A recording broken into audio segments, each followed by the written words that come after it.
welcome here to a very special edition of the Laser Lounge. I'm on site, on location at Onondaga Community College, and I am here with the baseball team for the Lazers here inside of the 2026 season. I have Anthony Sawanec and Jesse DeMaintenon here with me. Of course, I'm Dan Tortora of WakeUpCall, and we're inside the Great Lakes Honda City Studios. Gentlemen, how are you? I'm doing good. How are you? Doing well. Doing great. Doing all right, Jesse. So we talked about hometowns off the air, and you guys made your hometown sound very quiet. So, Jesse, growing up for you, what did you do out in Canastota? What was your go-to? Go-to? Yeah. Probably just playing outside in the yard. Playing outside in the yard? Wiffle ball.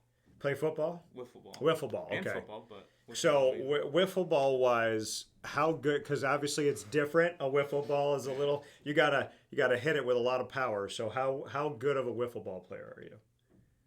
I'd say pretty good. I can throw a lot of different pitches. You can throw a lot of different pitches with it? Yeah. All right. I respect it. Now, Anthony, for you growing up in Westmoreland, what can you say about what life was like as a little kid out there? It was great. I mean, everybody there was great. The community was strong. It was a lot of fun. I enjoyed it. You both come from smaller towns. Do you like that feel? Is that something that, are you more like, hey, in my future I want to be in a big city, or do you like the small town? I like the small town a lot. You know everybody. Yeah. I agree. Love the small town. Do you feel like in its own way, being up here on a hill, that OCC is its own small town? Yeah, for sure. Kind of isolated up here. Yeah, Jesse, I want to start with you. What made you choose OCC? Probably the coaches here. Bob was very nice in recruiting me here, and I didn't really have any other options, but at the time, this seemed like the best option for me, best route to take. You said you like Coach Perino, your head coach. What is it about him that just made you feel like, hey, this could be a good leader for me? I think he's very level-headed, and he won't. He's going to tell you how it is. He's not going to sugarcoat anything for you. Yeah. If I know anything about Bob, he's always saying what's on his mind. Yes. So does that work for somebody like you? Do you like someone who's just going to tell you good, bad, or indifferent off the cuff? Yeah, for sure. Have you had coaches like him before or no? Not really, no. Okay. Anthony, tell me something that sets Coach Perino out on his own, something that you experienced with him. He really cares about us off the field, like our school, our personal lives, and it's nice. Like he's worried about not just baseball. I like it. How do you see that in the day-to-day? How do you see that he really does care about who you are as people and not just as student-athletes? He keeps up with like our lives, everything we got going on, our classes. He gets on us about that. We're here to be students. So your connection to OCC, why was this the right fit for you? I want to get better, and I like the facilities here. I like the coaching. So it's a good distance away from home. It's not too far, but kind of on my own. So well, and I think the cool thing about OCC is that these facilities are really nice. Yeah. You know what I mean? I feel like there's a stigma that comes with community college about education, and you come to OCC and you can get a good education, move yourself forward. You come here as a student athlete, and there's the stigma of, oh, it's junior college, but then you look at the facilities and they're better than some Division I facilities. Yeah. I mean, so for you, what was like the main determinant, Anthony, when you were coming here and you visited? What did it for you? What was the biggest thing? probably weight room. The weight room? Yeah, honestly. Weight room's super nice. I like having like somewhere where the athletes can lift, because sometimes we're doing weird stuff, and like doing it in the public gym's interesting, to say the least. Yeah. So having a place where you feel like you have that opportunity to have privacy and do what you need to do.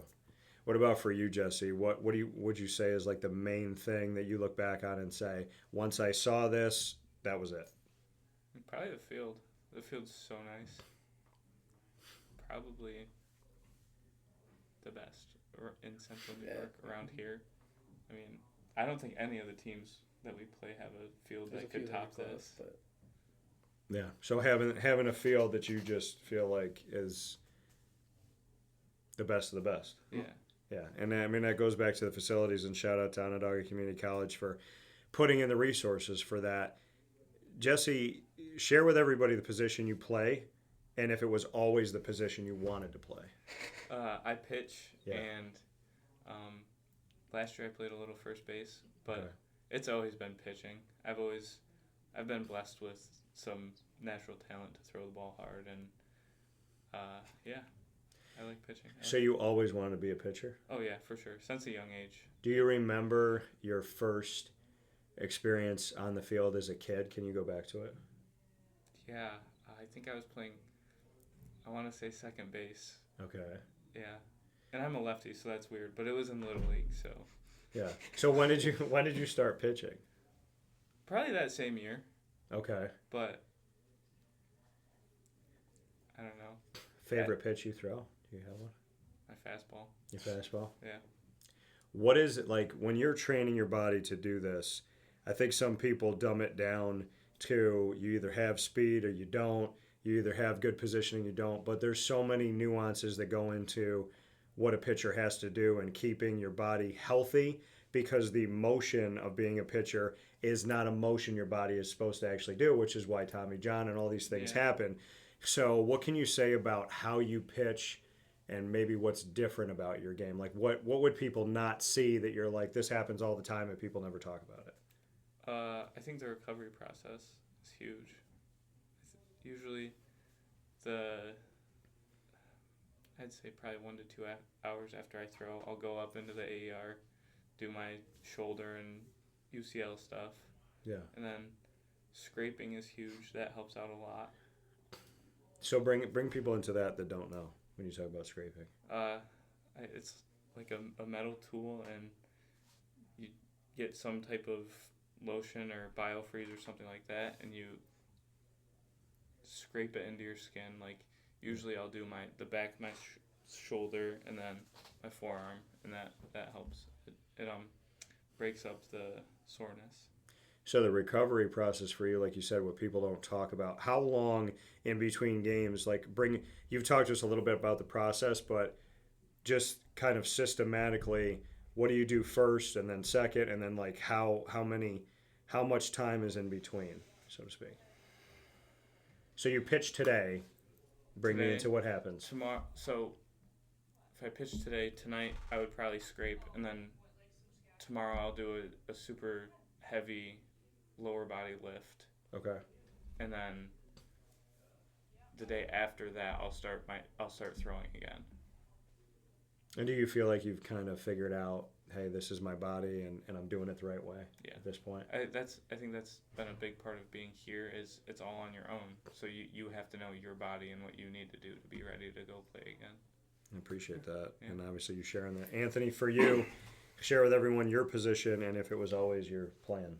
I play third base here. Yeah. I didn't think I was going to be playing third base. Okay. I've played it before, but. Where did you think you were going to be? Middle infielder. Middle infielder? So how did third base happen? It's a better fit for me, honestly. Just how I move and my abilities. I like being a third, though. Yeah. So when you go back and you think about the first time that you played, what position were you? I think I was at third base. You think you're at third base? So you didn't think you'd be a third baseman in college, but you started your career at third base. Is there something that you didn't like about third base growing up? Or? No, it's just you don't have as much area there. Yeah. But, so you want more spacing.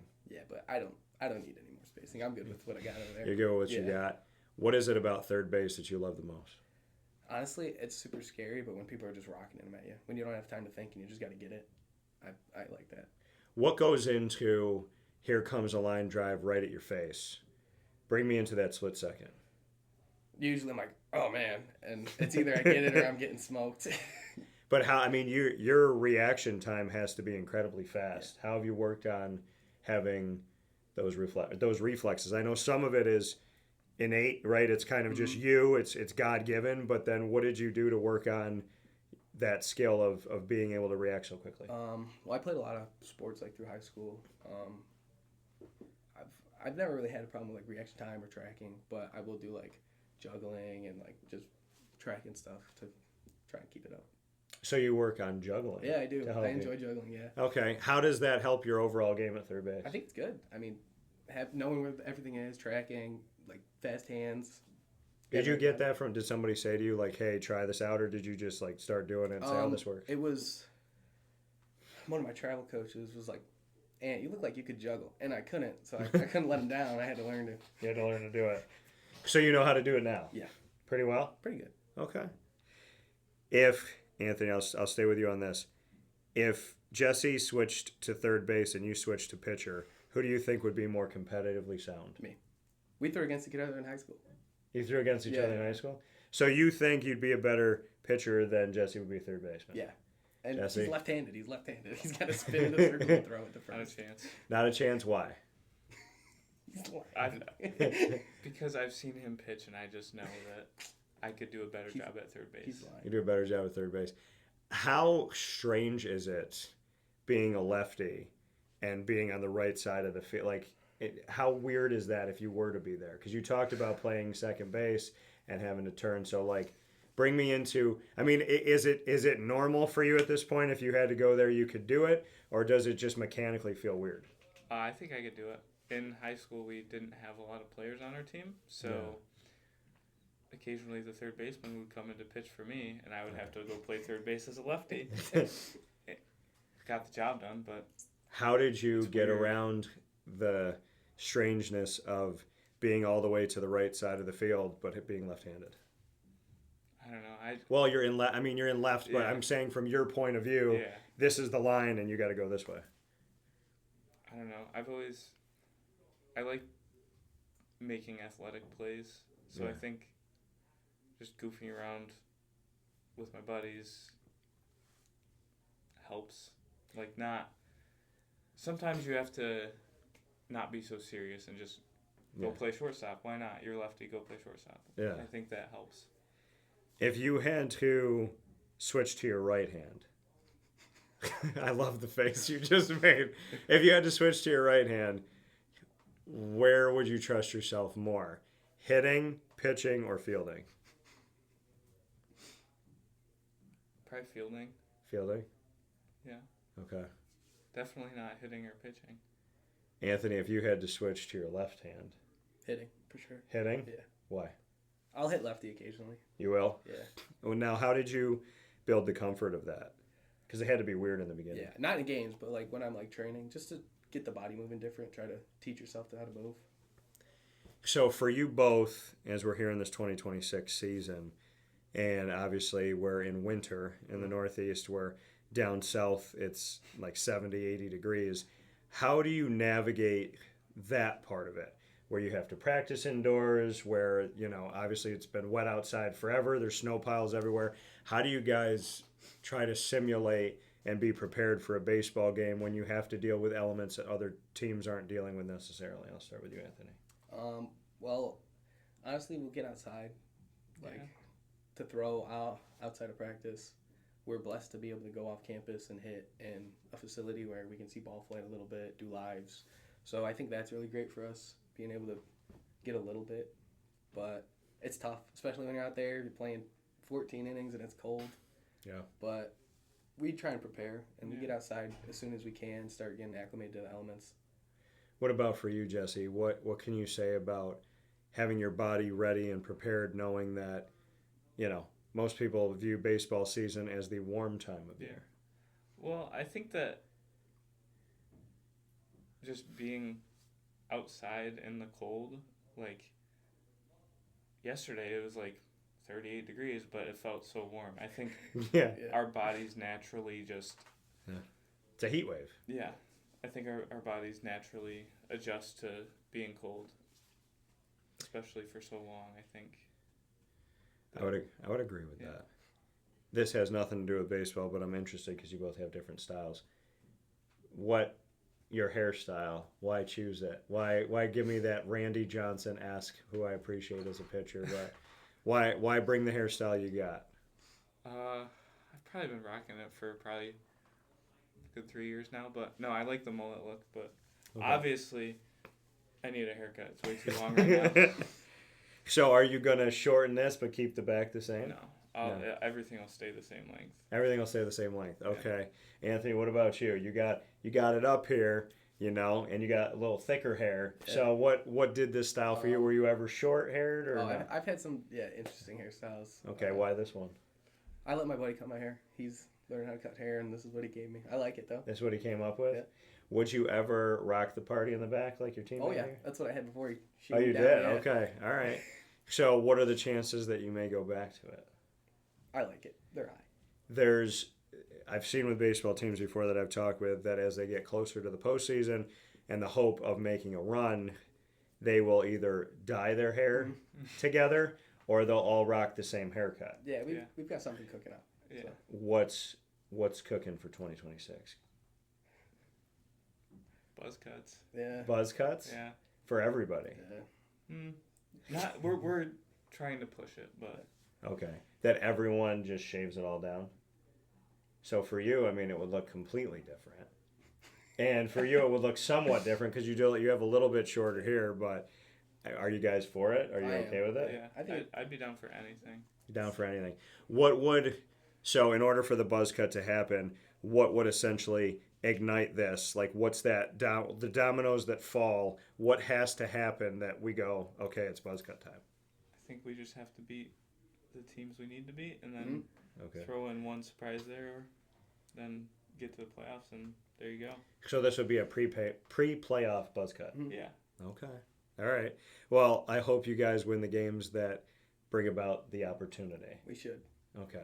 Now, this team this season, Anthony, for you, what makes you believe that this can be a very special year in 2026? I think we're going to be really good. We got so much depth from the bullpen. We've got a lot of arms. We've got guys that can hit, guys that can field, and I mean everybody loves each other. Like we're tight, and just having the camaraderie is a big part of it. So having that camaraderie and that connection, you said you guys are tight. Everybody talks about family. Why is it not just a word but a real thing? Because really everybody is there for each other, and this is all we got here. You know, like a lot of people are far away from home. This is your family here. So Jesse, for you, what makes you believe in 2026 for this team? Well, we're deep. We are deep, but I don't think I've seen this many guys just working on their own. Like, I'll pop into the weight room just to see who's there, and it's all baseball players. Like, last year I didn't see that at all. I think we have a bunch of hard workers that want to win. It's not just, oh, we're here to play baseball. They want to be here to win baseball games. Mm-hmm. How did that come about? Because you're talking about team buy-in and personal responsibility and accountability. So, I mean, everybody's got to make that decision for themselves, right? Why do you think collectively you have all made an individual decision to buy in? I think one of our coaches before we went on winter break was like, hey, it's on you now. Like, you have to make the adjustments and work for it. And I think most, if not all, of our players took that to heart and started working. Who is the pitcher on the team that challenges you the most? Me? Yeah. Like if you're looking at the other people in the bullpen, who do you think is the one where you're just like, if I had to go in a duel and he was on the other side, this pitcher would be the toughest pitcher to go up against? At this point, I really think Nate Kroll would give me a run for my money. Why? I think we have similar pitching styles. Okay. And he's like, I don't want to say crazy, but like he's got that like mindset where he's gonna give it his all no matter what. Okay, Anthony, for you, if it was a hitting duel, who on this OCC team is going to challenge you the most? We got some guys that can hit. I'd have to go with Ryan Campbell. Ryan Campbell? Yeah. Why? He mashes. He hits the ball so hard to the opposite field, and he's a tough out. To say something good about each other before we get into rapid fire, where we can throw each other on the hot seat and talk about literally any topic whatsoever. Anthony, I'll start with you. Tell me something good about Jesse. He's a great dude. He works hard. He's always giving it his all, and he's happy to learn. Happy to learn. Yes. Okay. All right. Jesse, tell me something good about Anthony. He's a really hard worker. Nice guy. Really nice guy. And he pushes you. I don't think I would be in the spot I am today without Anthony. Why? Because last year he kind of took me under his wing and got me going. To be at a 2-year school, knowing that you don't have as much time as other student athletes, what does that do for you? Does it change anything for you? Jesse, I'll start with you. Like, how do you kind of look at the fact that you have half the amount of time to make an impact, so to speak?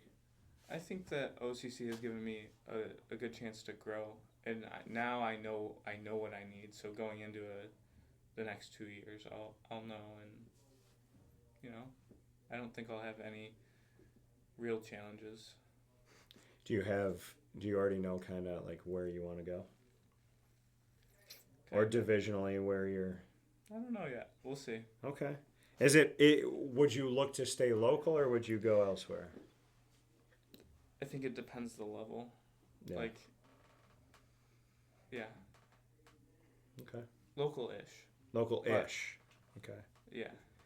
Anthony, what about you? Knowing that you have 2 years and not 4 at OCC, what does that do for you? How do you kind of tackle that? Kind of drives you a little more. Like, you don't have 2 years here to develop and get better. You gotta work hard if you want to make an impact while you're here. Do you have a thought of the future? Yeah, I'm figuring it out. Would you stay in the state of New York? Would Yes. you stay in the North? Okay, you would. Okay. Let's play some rapid fire with the gentleman here from OCC Lazers Baseball. We have Anthony Sawanec here with us, and we have Jesse DeMaintenon. So I said it right, didn't I? Look at that. So, all right, Anthony, we're going to do a round robin thing. So I'll go this way, and then we'll go back. So I will ask Anthony will ask Jesse will ask me, and then we'll go back around. So, Anthony, for you, if you were to jump into the world of a movie or a TV show, what world would you live in and why? That's tough. What world? Yeah. There's a lot of crazy worlds. I don't know. Well, yeah, I think this one, the real one, is crazy. So, Yeah. which fictional world would you go? Fictional world? Yeah, movie or TV. Movie or TV? Yes, sir.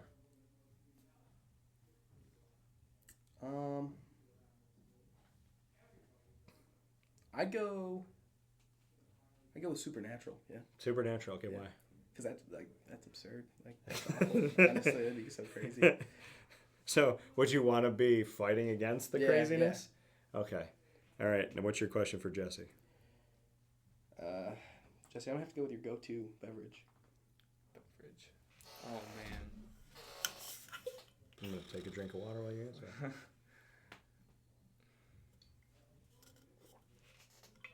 Sour pink lemonade ghost, for sure. Sour pink lemonade ghost. Yes, I'm a big energy drink guy. Okay. Caffeine. So I work with Monster and Reign. Really? I like that. And I am a big fan of the sour gummy worm Reign, as well as the new watermelon sour gummy, which is like, it's like the watermelon Sour Patch Kid things. Oh, that sounds really good. So those are very good. So I would say, have you had Reign? Usually I'll do a Reign before a game in season. Okay. But if it's just a casual energy drink, I'll do a ghost. You'll do a ghost. Okay, fair enough. Jesse, what's your question for me? What makes you do this show? Like, what's behind it all? Like, why? What's your why? Or any school or any team or anything, I've always wanted to be the guy to say, let me show you the things that God shows me every day, and let me try and be a bridge to help you know that you're appreciated and respected and that you have value. I think at the end of my life, I would like to hope that people felt like they had value when they interacted with me. I would say that. So, awesome. Thank you.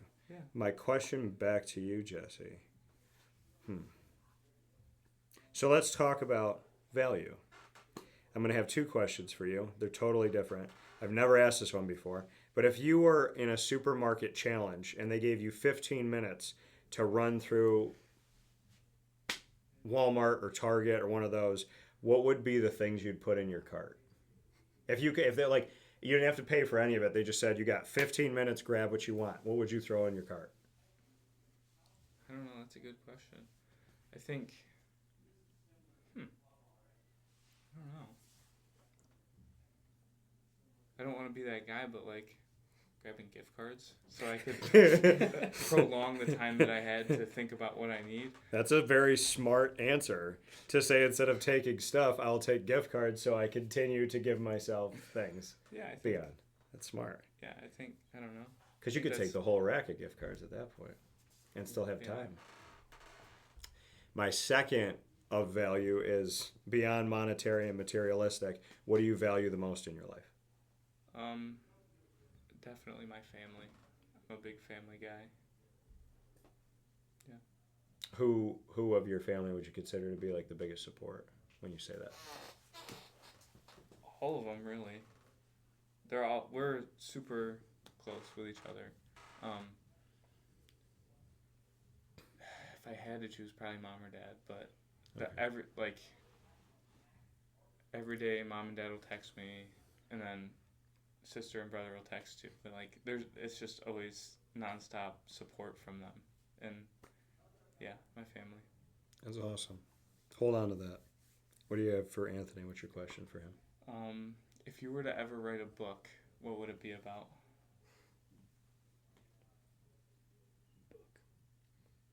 I'd want to write a book about weightlifting, probably. Yeah. Yeah. Eating right, stuff like that. Okay. Is that always a passion? Yeah. Is always that been your something I study? enjoy. Yeah. Is that I'm here for physical education. Okay. So what's the plan? What do you want to do? I want to be a gym teacher. I want to pass down the love of sports and training for the next generation and see them grow. Okay. And gym teachers typically coach, so will you be Yeah. coach? Okay, yeah. Yeah, that's why. That's fine. All right. Anthony, what's your question for me?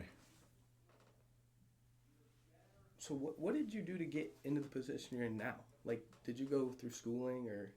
Yeah. So I started writing, I've always had a big imagination, but I started writing on my dad's word processor, which is like a glorified typewriter. It had a little screen, so normally when you're typing, you couldn't see anything. And this had a screen that you could, go back.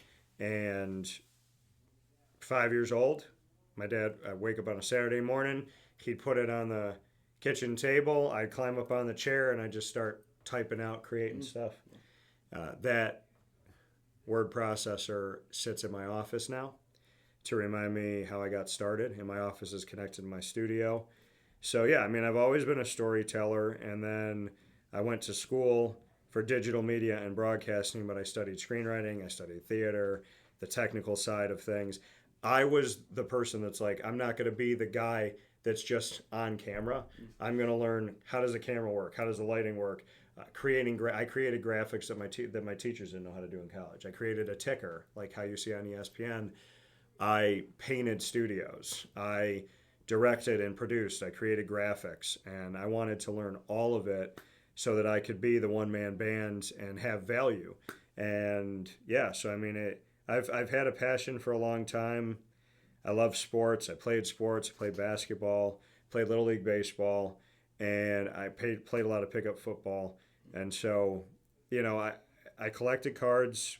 I love that. I have a photographic memory. I love bringing people together. I love telling stories. I love that the sports world is where people kind of escape to find positivity in a world that's very negative at times. So it kind of all just came together, and I fell in love with it. And I worked at 3 ESPN affiliates. I worked at Fox Online. I worked at a Yahoo affiliate. And I started my company at 26 years old. I had 27 cents in my pocket. I had $103 in my bank account. I was taking care of my grandmother so she didn't have to live in a nursing home.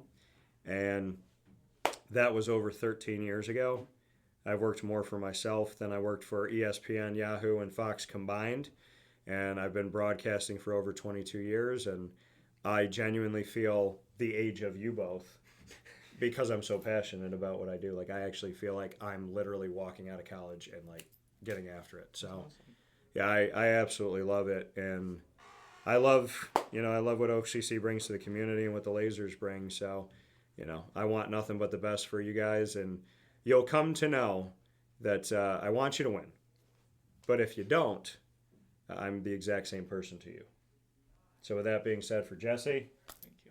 for Anthony, for Bob, for the whole team, for all the Lazers inside of Bob's office, where I want to really take this OCC hat, Bob. But I like the big O here. I want to take that one because that's probably the coolest OCC hat that I've seen. We got some crisp ones now. But yeah, we got to commandeer one out of here before we leave. But with that being said, this has been the Laser Lounge. I appreciate y'all. I thank you for the opportunity of watching and listening. Support your Lasers. baseball program and all teams here at Onondaga Community College. And as we always say on Wake Up Call, God bless, no stress, do your best. We'll be back inside of the Great Lakes Honda City Studios right after this.